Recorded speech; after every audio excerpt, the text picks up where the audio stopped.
Right, so last week, if you remember, we left Israel stranded. They were stranded as slaves in Babylon. They became captive and were taken away into exile. And we spoke about one of the guys, there were many guys, but we spoke one of the guys that his name was Daniel. And we learned that even though God was faithful and did some miraculous and wonderful things, and we looked at some of the things that he did through Daniel and his friends, even though he was faithful, still the next day they were still slaves. I mean, they went back to slavery. So today what we're going to do is we're going to talk about now them coming back. Okay, 70, 90 years have passed already, and now they're coming back after a long time in captivity, after a long time in slavery. And the question that arises is, what is it that prompts the release back to the homeland? I mean, what actually happened that all of a sudden one of the kings decided, okay, it's time for you to go? What happened is Persia comes and conquers Babylon. Okay, Babylon actually became quite weak. They had quite a lot of infighting in amongst themselves, and Persia slowly but surely conquered Babylon. Now, let me quickly explain to you the difference between Babylon and Persia.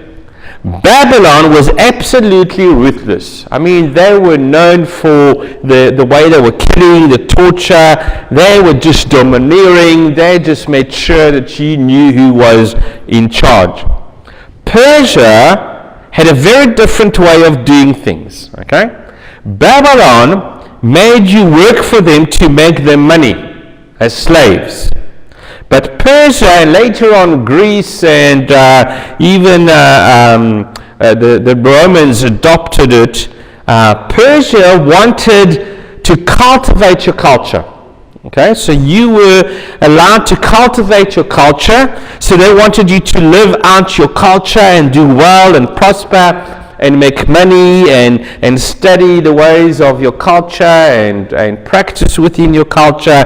But then what they did is they taxed you heavily. Okay? So you were allowed to be who you were, but you had to pay quite a lot of taxes.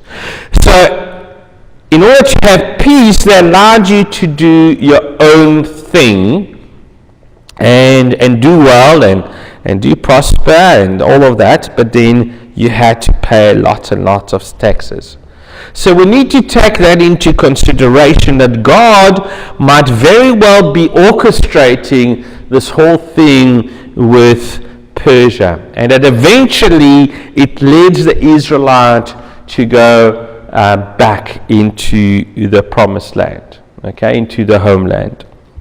Now, when we talk about that, there are some major characters that feature in this section of the Bible. And I just love this section of history, because I love where this section of history eventually leads us, and that is eventually it leads us into the New Testament. I mean, and before the New Testament, and we'll talk about it, there is 400 to 700 years of what are known as the silent years between the Old Testament and the New Testament, and we'll talk about that in our journey. But I love this part of history because here they're coming back, they're energized, and you think to yourself, okay, they learned a lesson, and we will see today that they haven't actually learned absolutely nothing. But I love where this part of history, this section in the Bible, eventually leads us, and the prophecies that happen in this section, and the excitement that eventually develops towards the Messiah. And it's all in the Bible, okay? You should really read it sometime, the Bible. All right. So first of all, there are a couple of prophets that we need to know about, which are busy doing God's work during that time. One of them is a guy that we're going to look at is Haggai, okay, and the other one is Zechariah, okay. Then we get Ezra, who wrote the book of Ezra, okay. And what you need to do is look at the books that are around that time of history. Okay? And if you look at it, then you will see the book of Nehemiah, okay? And Esther as well around that time. So Ezra is the priest around that time, and Nehemiah is the wall builder, okay? And he's a passionate guy, and he's passionate about God, and he hears a story that Jerusalem is in ruins. This was now already after the destruction of the temple. Jerusalem is in ruins, the walls are in ruins, the gates are in ruins, and he decides to go and speak to the king. He was a cupbearer of the king, and he goes and he speaks to the king, and the king allows him to go back now. And not only does he do that, but he actually provides Nehemiah with lots of things on the way. Brilliant book. The second years you are a part of the Bible school, I've actually been studying it. We've got one more lecture, and then we'll be finishing. But we'll talk a little bit more about him in the future. And then there is Esther, and everyone knows Esther, especially if you're a little girl, you like to read about Esther. And if you don't know about Esther, and you don't like to read about Esther, there's a really good movie called One Night with the King. We've got it in our library. Take it out and watch it. It's a really nice movie. Now, Esther and her uncle Mordecai, okay, they actually stay in Babylon, okay, but we'll also talk about them we'll do that next week, and they actually started the work that eventually led to these guys coming back. And if you know the story of Esther, you know what I'm talking about. If you don't, come here next Sunday, and we'll talk in detail about it. Now, remember when the Israelites was conquered, when the Israelites were conquered, they were a divided kingdom. Remember we spoke about the southern kingdom, okay, and Judah, and the northern kingdom, Israel, okay, and they were divided. All of a sudden we had two kings. But now that they're coming back, they're not divided anymore. Okay, they are actually unified and are under one king. Okay, and the king's name is Zerubbabel. Can you say Zerubbabel? Zerubbabel. Okay, try and say it a few times very fast and see what you come up with. Now, Zerubbabel is quite an important figure. Okay, and he's the great grandson of Manasseh. Now, remember Manasseh? Was he a good king or a bad king? He was a bad king. Remember what he got to put into the temple of God, okay? So it's interesting that Manasseh, who did really, really bad, as a matter of fact, some people actually blamed Manasseh for the Israelites going into exile. So over the next few weeks, as we move closer and closer to the time between the Old Testament and the New Testament, and eventually we're going to go into the New Testament, we're going to look at all these characters and how they play part in this beautiful thing that God is orchestrating, and for the right time for Jesus to come into the pages of history, for Jesus to come into the pages of the Bible. So, are you excited? Yeah. Sounded like you were. But today I want to introduce a story, and it's actually out of Haggai.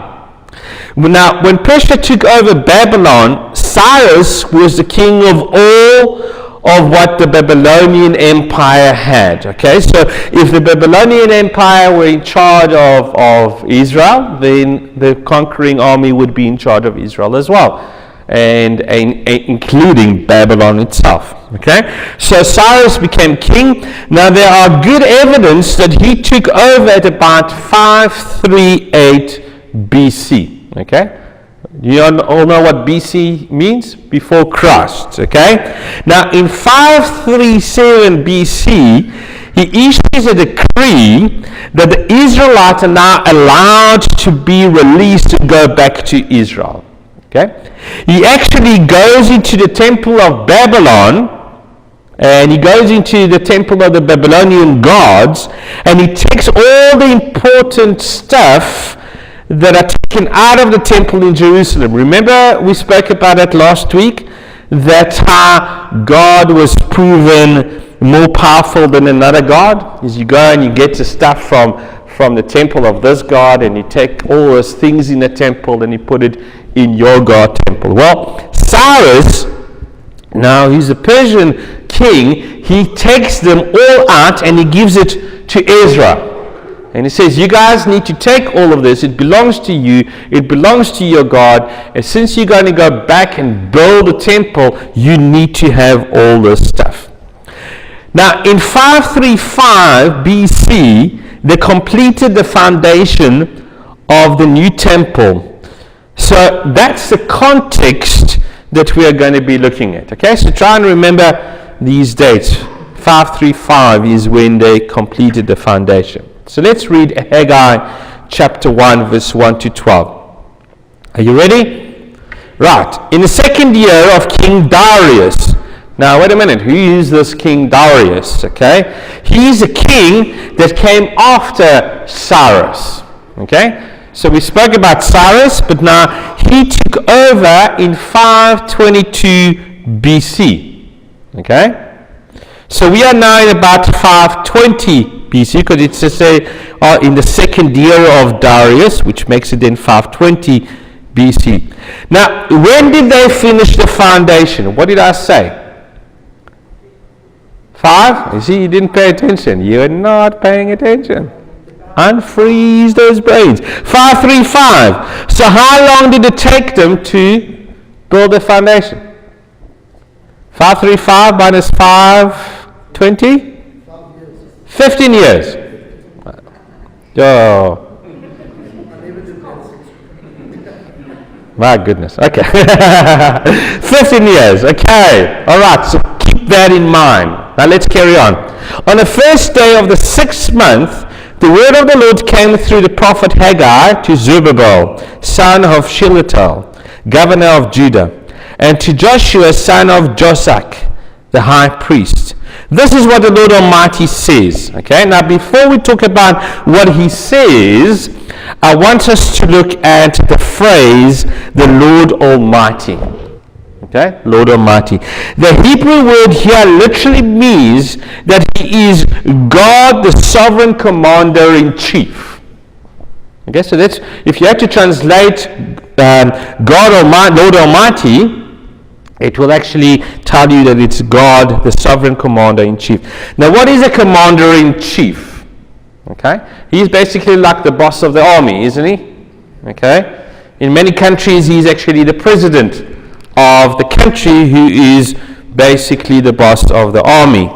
Okay, now there is this reason why God is going to use this title for himself. Okay, but why use it in this context? Okay, so let's carry on. These people say that the time has not yet come to rebuild the Lord's house. And you think to yourself, really? I mean, how long does it take? Okay, 15 years have already passed and they actually haven't done anything. And it carries on. Then the word of the Lord came through the prophet Haggai. Is it a time for you yourself to be living in your paneled houses, while this house, okay, he's talking about the house of the Lord, remains a ruin? Now, this is what the Lord Almighty says, okay, the commander of chiefs says, give careful thought to your ways. You have planted much, but harvested little. You eat, but never have enough. You drink, but never have your fill. You put on clothes, but are not warm. You earn wages, only to put them into purses with holes in it. This is what the Lord Almighty God says, the Commander-in-Chief says. Give careful thoughts to your ways. Go up into the mountain and bring down timber and build my house, so that I may take pleasure in it and be honored, says the Lord. You expected much, but see, it turned out to be little. What you brought home, I blew away. Why? Declared the Lord Almighty, again, the commander of chief, because of my house, which remains in ruin, while each of you is busy with your own house. Therefore, because of you the heavens have withered, the dew and the earth its crop. I called for a drought on the fields and the mountains, on the grain, the new wine, the olive oil, and everything else that ground produce, on people and livestock and all the labor of your hands. Then Zerubbabel, son of Shealtiel, Joshua, son of Zadok the high priest, and the whole remnant of the people obeyed the voice of the Lord their God and the message of the prophet Haggai, because the Lord their God had sent him, and the people fear the Lord. Sure. That's quite a thing here, hey? Now let me explain to you what they did. Remember, Cyrus gives Ezra all the implements from the temple to bring back to Israel. So everything that was taken away from them. Remember when we spoke last Sunday, when the writing on the wall was, remember? And they were drinking from the goblets and the stuff from the temple, and there was that writing on the wall, okay? We're talking about that now. Cyrus gives all of that stuff back to Ezra to take into the temple. Not only that, but they got a lot of other expensive stuff to take back to Israel, okay, for the sole purpose of building the temple. And after 15 years, what they've done was they used this stuff to build their own houses with it, okay? Now, does that bother you? Okay, because it bothers me. Okay, they use God's stuff to build their own houses, and what they do is go up to the mountain and cut down timber, bring it down, and they actually continue with the building of the temple. But 15 years have gone past, so they are on the other extreme of what David and Solomon intended, where in the building of the temple. Because if you remember far back as we were studying about David and Solomon, what was their thing about building the temple? It was bigger and better than anything else, remember? It was so bigger and better and so wonderful that people actually came on tours to see the temple. Not to see the God of the temple, but to see the temple. It was too lavish. It was too much. Okay? And remember back then God says, I don't need that. Okay? Now here we see it on the other extreme, that they actually build their houses into an extravagant and very beautiful and bigger and better. And God's house was just made out of timber. Okay? Can you see the difference in here? You see, they were taking God's thing, building their own places, and still expected Him to bless them. So think about it. Now we going as a congregation, we are actually going to be living in this tension, because we are making plans to do some renovation.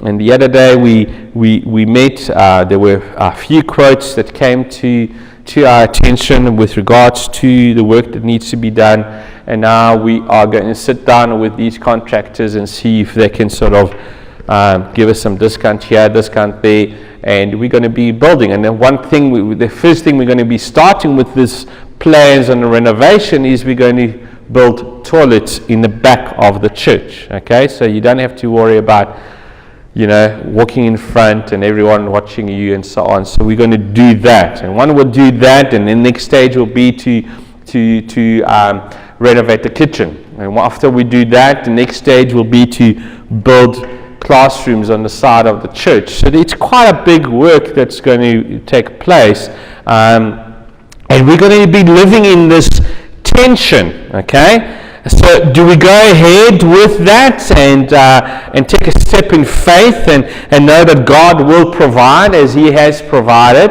Or do we say we're not going to do that? And we find ourselves somewhere in the middle, don't we? Where we go ahead but not lose sight of why we're doing these renovations. Not lose sight of how God is going to get glorified in this. Okay? Even in us building toilets. Okay? How is that going to change things? Okay? And I know certainly when the board were meeting, that was one of the questions we were asking and wrestling with.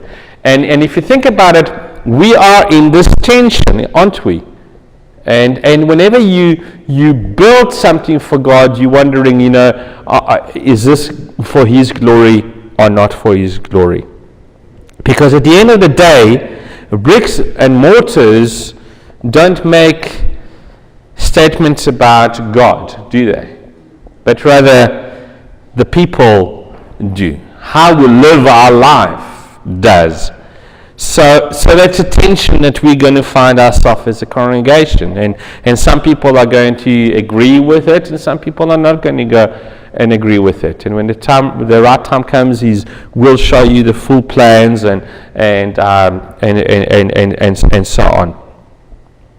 So for 15 years, they had better things to do than to build God's house. Basically, essentially, that is what they are saying to God. And God says, you know what?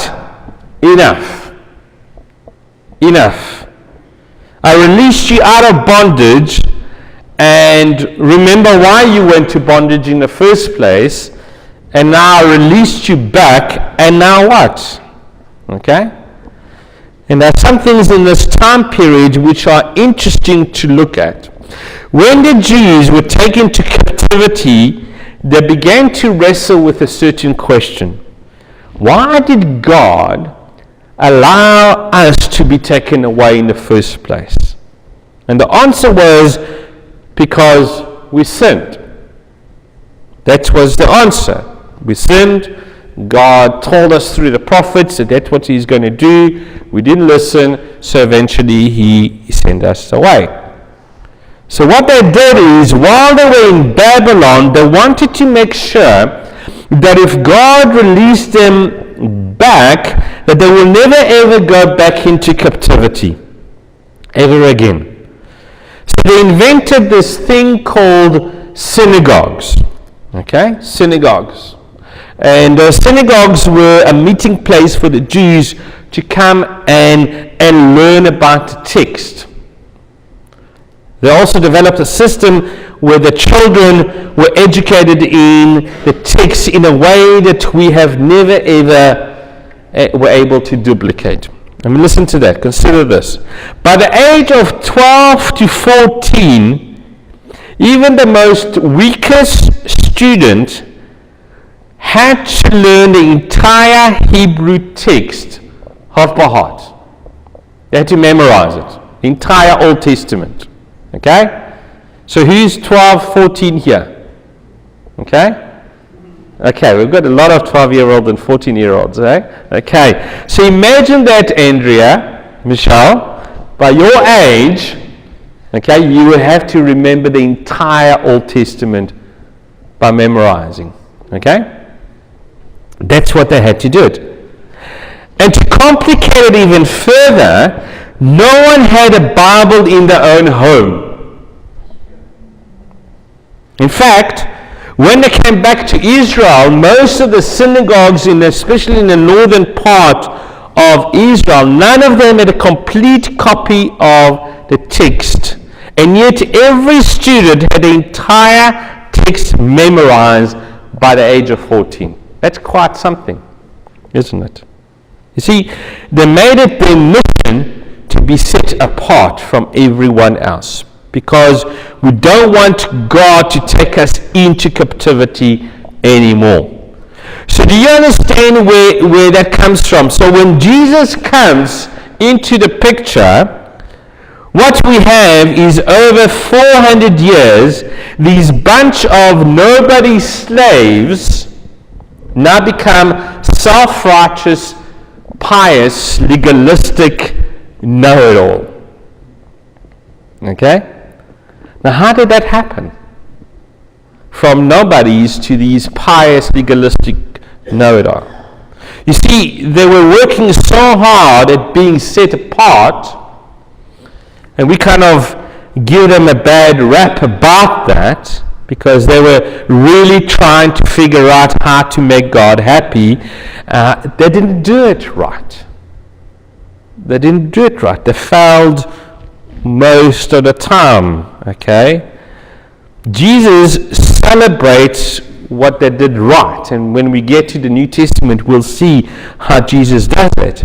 And in a way, Jesus would come in and says, "You're doing this right, but this part you are getting really, really wrong."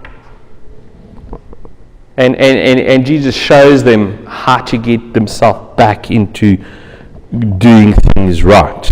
I mean, we'll talk about that in the future. So they have all this stuff going on, and Nehemiah comes in and he wants to build the wall. They're trying to find their security in walls and houses and things and stuff that keeps them safe. And God says to them, "I am the sovereign God, commander-in-chief." Why does that matter for him to say that? Because when he says that and introduces himself as a commander-in-chief, he controls the army, isn't he? Your security is not in all these things, it's in me. Okay? And if you do right by me as your commander-in-chief, I will take care of everything else. And it was a hard lesson for them to learn, that he's in control. Very different to us, hey? Not really. I mean, how difficult it is for us to relinquish our trust and give it to the Lord in whatever it is in our life. And I want you to see this. God is not a God who beats us up over and over mistakes. And I love that. He doesn't deny that there are no mistakes, but he doesn't sort of point the finger. Now look at the next verses. Haggai chapter 2, verses 10 to 23. On the 24th day of the 9th month, in the second year of Darius, the word of the Lord came to the prophet Haggai. So this is 9 months after the first chapter. This is what the Lord Almighty says. Ask the priest what the law says. If someone carries consecrated meat in the fold of their garments, and that fold touches some bread or stew, some wine, olive oil, or other food, does it become consecrated? And the priest answers, no. So here is the question, okay? If I have meat that I've consecrated and I've put it in my sort of like garment and I sort of carry it around, and somehow there is oil that touches it, okay? And as I'm carrying this consecrated meat by God and olive oil touches it, does the olive oil become consecrated? Because the meat is consecrated, does it become consecrated? And the answer is no. Hold on to that. Then Haggai says, if a person defiled by contact with a dead body touches one of these things, does it become defiled? Yes, the priests reply. It becomes defiled. Okay? So, consecrated things, if something else touches it, does not become consecrated, but defiled things, if something else touches it, becomes defiled. Right? You with me? Now look what God says to them. Then Haggai said, so it is with these people and these nations in my sight, declared the Lord. Whatever they do and whatever they offer there is defiled. So let's sit with this for a little bit, okay? Does any one of us can claim to be without sin? Put your hand up if you are without sin. Okay, no one. Okay? Then the truth of the matter is that we whatever we offer to God is defiled. Okay? Because we are all sinners. But have a look at this. Let's carry on.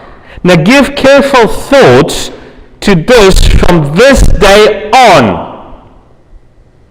He says, you guys are defiled people, but I want you to from this day forward, to look at how things are before you build the temple, and how things are after. You're still defiled, but look what happens when you make things my priority. When you make me your priority. It says, carries on, it says, consider how things were before one stone was laid on another in the Lord's temple. When anyone came to a heap of 20 measure, there were only 10. So there were 20 and now there were 10. Okay? When anyone went to a wine vat to draw 50 measures, there were only 20. I struck all the works of your hands with blight, mildew, and hail. Yet you did not return to me, declares the Lord. From this day on, from this 24th day of the 9th month, give careful thought to the day when the foundation of the Lord's temple was laid. Give careful thought. Is there any seed left in the barn? Until now, the vine and the fig tree, the pomegranates and the olive tree have not borne fruit. From this day on, I will bless you. Now, why is he going to bless them? Because they are concentrating on God's agenda. Okay? They are making his priority their priority. He says things are about to change before you. But look at what is going to happen from now on. Don't forget what was before you, but from this day forward, I'm going to bless you. Listen to it again. Don't worry about what was before, okay? Because you were defiled. And if something defiled touches something not defiled, what happens? It gets defiled. So don't worry about that, because one day it's going to happen when my son is going to walk to go to heal someone else, and my son is consecrated, and my son is holy. Okay? And someone who is defiled is going to just touch my son and say, only if I touch the hem of his cloak, I will be healed. But she was defiled, and Jesus was not defiled. Jesus was blessed. Jesus was about to go and heal someone. So how does that work, that something that is defiled, as we read and we all agree to it, doesn't defile another thing? Because he says it doesn't matter what happened in the past, okay? From this day onwards, it doesn't matter if you defiled, because if you are who are defiled touches the one who is blessed, who is my son, then you will be blessed. You will be healed. And Jesus, when he turned around to this woman and he says, who touched me? It wasn't so much a case of he wanted to know who defiled him. And that's why the disciples were angry about it, because they were still in this kind of thing, that if you are blessed and you're not defiled, and if you are holy and consecrated and something defiled touches you, then Jesus is going to be defiled. And actually he said to him, don't worry about going to Jairus' daughter, because you defiled now. That is the understanding that they had from this thing. And Jesus says to the lady, your faith has healed you. And he goes to Jairus' daughter and he says to her, Little girl, get up. Do I get an amen for this? Hey? We should be, yay, wow, praise the Lord, clapping, whatever. Okay, anyway, we'll leave that for another time. Let's carry on. The word of the Lord came to Haggai a second time on the 24th day of that month. A lot happened on that 24th day. Tell Zerubbabel, governor of Judea, that I'm going to shake the heavens and the earth. Now remember, who was his great-great-great-great-grandfather? Manasseh. Now remember, when Josiah found the book of the law, what did God say to him? He says, I'm going to destroy this nation because of the sins of Manasseh. And I'm sure people might have reminded him regularly that it was his fault, or at least his great-great-great-grandfather's fault, that they were in Babylon. I'm sure that they were just reminding him all the time about that. And he says, I will overturn royal thrones and shatter the powers of the foreign kingdom. I will overthrow chariots and their drivers. Horses and their riders will fall, each by the sword of his brother. On that day, declared the Almighty God, the Almighty Lord Almighty, I will take you by my servant Zerubbabel, son of Shealtiel, declared the Lord, and I will make you like my signet ring. For I have chosen you, declared the Lord Almighty. Wow. I mean, that's amazing. I mean, do you know what a signet ring is? Do you understand the importance of a signet ring? It's a sign of a family honor. Only the firstborn. Do you remember the word for firstborn? Bachor. Only the Bachor, remember that word. Only he gets the signet ring. That was everything, that signet ring. The one with the signet ring could even buy on credit for his family. Remember all the way back to Jacob and Joseph? God has been asking us, what kind of Bachor, what kind of firstborn are you going to be? What kind of a nation of firstborns are you going to be to the rest of the world? And he says to Zerubbabel, you are defiled, but I'm not going to leave you there. Okay? You're going to become my signet ring. Everywhere you go, people will realize that you're representing me because you've got the signet ring.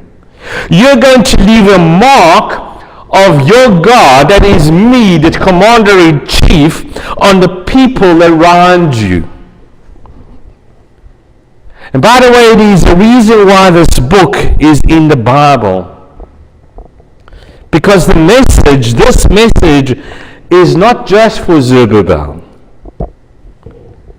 You are a kingdom of priests, a royal priesthood, a people belonging to God.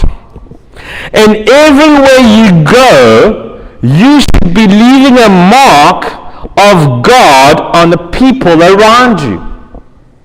Come on, say amen.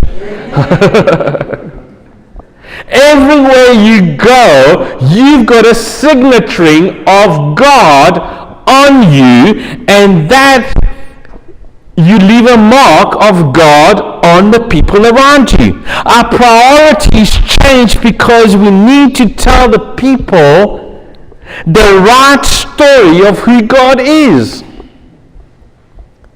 Because we've been telling the wrong story, especially in this country. Over 20 years ago, we've been telling the wrong story of who God is. And we're wondering why there's so much tension. And instead of the church being louder than ever before, or saying, hang on guys, this is not the way to do it. 20 years ago was not the way to do it. We need to look back at God and bring God back into this country. Oh, you agree with that? Good. And we need to tell the people the right story of who God is. We have the signet ring. And even though we are defiled and messed up, but God says, I'm going to restore you, and you will be my messengers around the world. And that's why in my prayer earlier on, I said, I really believe that this country is one day going to be a beacon of hope for the rest of the world. Because God always chooses the ones that people think nothing good is going to come out of it. And remember when I came here, one of the first things I said to you is when, I think it was in my first sermon, almost 3 years ago now, when I said to people, I'm going to Queenstown. And someone said to me, what good comes out of Queenstown? And I said to that person, wasn't the same thing said about Bethlehem? And what good came out of Bethlehem? Jesus Christ. And I really believe that something great is coming to Queenstown.